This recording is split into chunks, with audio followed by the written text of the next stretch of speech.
So I think like any relationship, right? I think communication is a big piece of it, and I think what's really plagued the C-suite to date around security is an inability to really communicate and articulate around risk, around priorities, etc. Security has typically been a very technical field where the activities are described in very technical terms. What I'm optimistic about is 2020 organizations really focusing on risk, focusing on the business and outcomes, and communicating across the C suite in that level.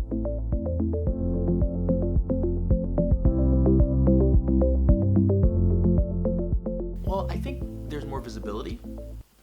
Even if the role doesn't change, there's more visibility where the board and the other C suite members are keenly interested in security and its impact on the business. And I think what CISOs can do to really increase their influence is start really communicating the way the business communicates. So instead of talking about patch management, instead of talking about perhaps antivirus signatures, really start talking about the business and security in the same context. Talk about risk, talk about outcomes, talk about objectives, and technologies around security validation, which is a category that FireEye Verodin leads, helps organizations really translate the technical component into the business side of things.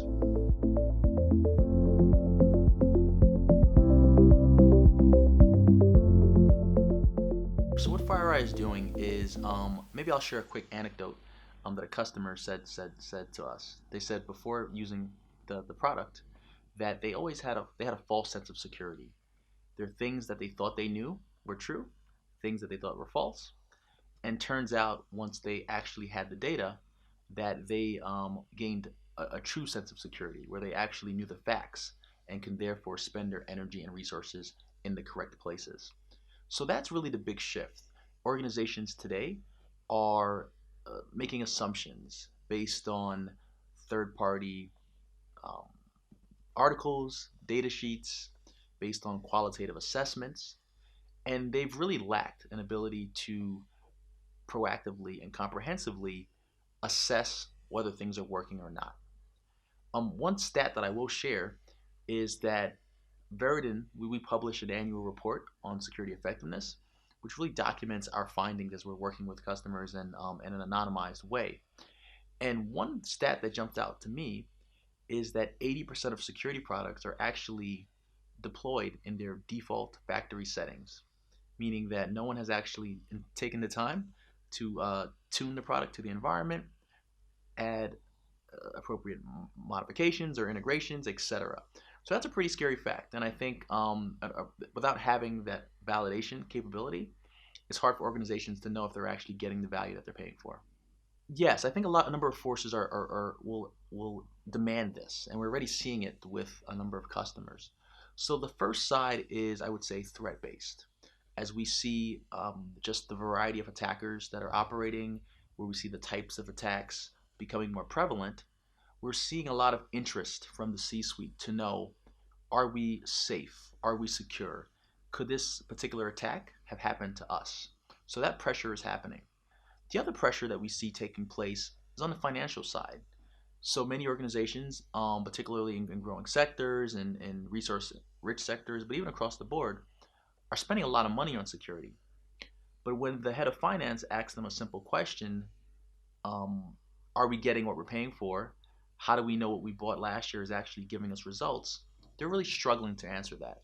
So 2020 is really the year where these forces come together, and CISOs spend more time automating how they assess their security effectiveness and leveraging that in responses to both of these parties.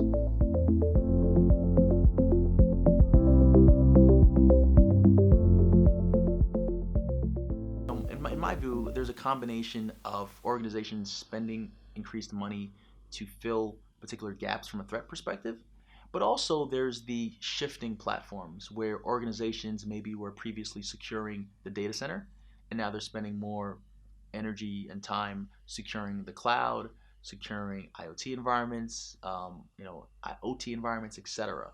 So I think there's absolutely high growth in certain sectors as funding shifts from legacy sectors, but also top line growth as organizations are appear to be willing to spend more to reduce the risk.